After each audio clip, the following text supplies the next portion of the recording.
Hippocrates, the father of medicine, 400 years BC, no mention of diabetes in his writings. So diabetes is a fairly modern disease. Diabetes is a lifestyle disease. Newton's third law of motion states that to every action there's an equal and an opposite reaction. Why isn't the pancreas working? That's what we should be asking. As Proverbs 26 verse 2 states, the curse causeless shall not come. There is a reason. There is a reason why pancreases are not working. Now the pancreas's, one of its main roles is to release two hormones. One is insulin, that gets the blood sugar down. The other hormone is glucagon, and that gets the blood sugar level up. Now, the meal that you had tonight, because it's high in fibre, I think everything had fibre, generous proteins, there's your legumes and some great fats, it gives a slow, sure, steady release of glucose, of nutrients. And that allows the pancreas to just release the insulin as it's needed. That's what every cell in the body wants, and that's what our pancreas wants.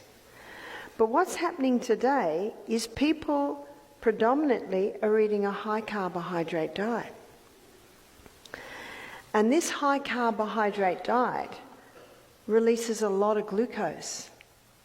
And that glucose, when it gets into the blood, especially the refined sugar, and by the way, the refined grains, it's almost as high as sugar. But there is one grain that gets the blood sugar levels higher than refined sugar. Is that a surprise? And the grain that does that is what? Bread and cereal and pasta and cakes, etc., and pizza are all made out of predominantly one grain. What's that one grain? It's wheat. Now, in the 1950s, wheat went through intensive crossbreeding. And the reason they put it through intensive crossbreeding is they wanted to create a plant with a high yield of grain, so that would help with the starvation crisis in Africa, in Mexico, in India. And eventually, Dr. Norman Boullag got a Nobel Prize for his hybridised wheat. At first, the stalk broke before the grain was fully ripe, because wheat used to grow that high. Do you remember that? We had a 25-year-old wheat farmer come to our retreat. He'd never heard of such a thing. He didn't know that wheat used to grow that high. And so they went back to the drawing board and they came up with a wheat that only grows this high. I was in Holland, probably a month ago now, and we're driving along. You know, it's very, very flat. And I saw big fields of sandy-coloured grass. I said, what is it? It's everywhere. They said it's wheat. It was only that high. So it had only to be that high with a thick stem, because some wheats are producing 8 to 10 times the grain that they originally produced. So in the 1970s, the wheat started to go worldwide. So by the 1990s, every bread, cereal, pasta, cake, etc., pizza, all made out of this hybridised wheat. It was rushed through with no safety studies. They didn't think they had to do safety studies on wheat. It was rushed through with no safety studies. And who's it experimented on? Oh, I'm not interested in being experimented on. I'm interested in experimenting whether exercise works. I'm interested in experimenting whether drinking more water works or going to bed earlier works, because if it doesn't work, I've lost nothing. They're the only things I'm interested in experimenting on. But I've found that they work. But what it produced, and they're starting to realise this only now, what it produced was a type of starch structure that gets the blood sugar level up higher than even sugar.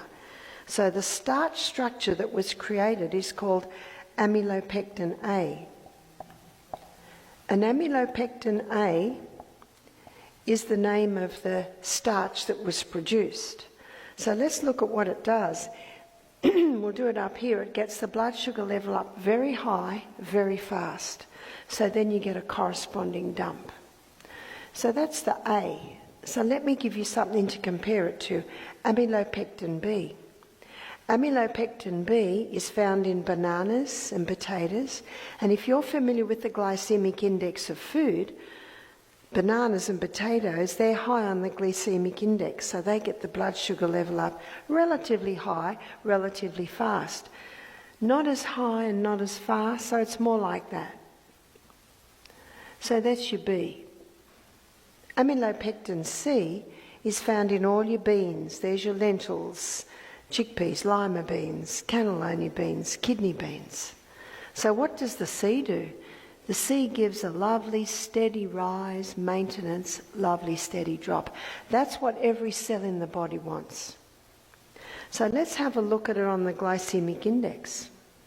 Now the glycemic index is a very important index for diabetics because the glycemic index is an index or a reading on how quickly the glucose in that food is released into the blood.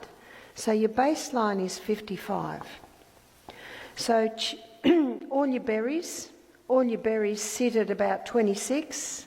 Grapefruit, it sits at 25.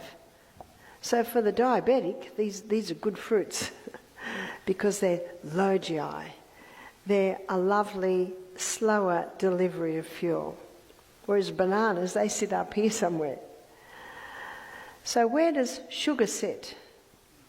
Sugar sits at 59. Where does white bread, white pasta, white cereal, it sits at 69 because of the amylopectin starch in it. What about whole wheat? Whole wheat bread, whole wheat cereal, it sits at 72. How could that be? Well, because the whole wheat isn't refined, it's got more amylopectin A in it. And it's the amylopectin A that gets the blood sugar level up. Now, absolutely, whole wheat bread is superior to white because it's got fibre, it's got your B vitamins. But in regard to the diabetic, who's watching their blood glucose levels, they need to eliminate wheat. Totally. I had one lady start to cry when she saw this. I said, "Why are you crying?" She said, "I'm a diabetic. I'm type 2 diabetic." She said, "I was diagnosed 2 years ago. I do everything they tell me. I eat wholemeal bread, wholemeal pasta, wholemeal cereal." And she said, "And every 6 months I go to the doctor and he puts me on more insulin." She said, "I'm not like the lady down the road. She just eats cakes and candies but I don't do that." She said, "I'm crying because I've been so frustrated, but I have not known what to do." So why aren't the nutritionists told this? How much wheat does America grow? Acres of it. How much wheat does Australia grow? A lot. So it's big industry. So it's not an easy thing to change. And the farmers love the hybridised wheat. They've got to pay their bills. 10 times more grain per acre, that's 10 times more dollars per acre. So you see the problem. So no wonder diabetes has skyrocketed. It's not just the sugar, it's also the wheat.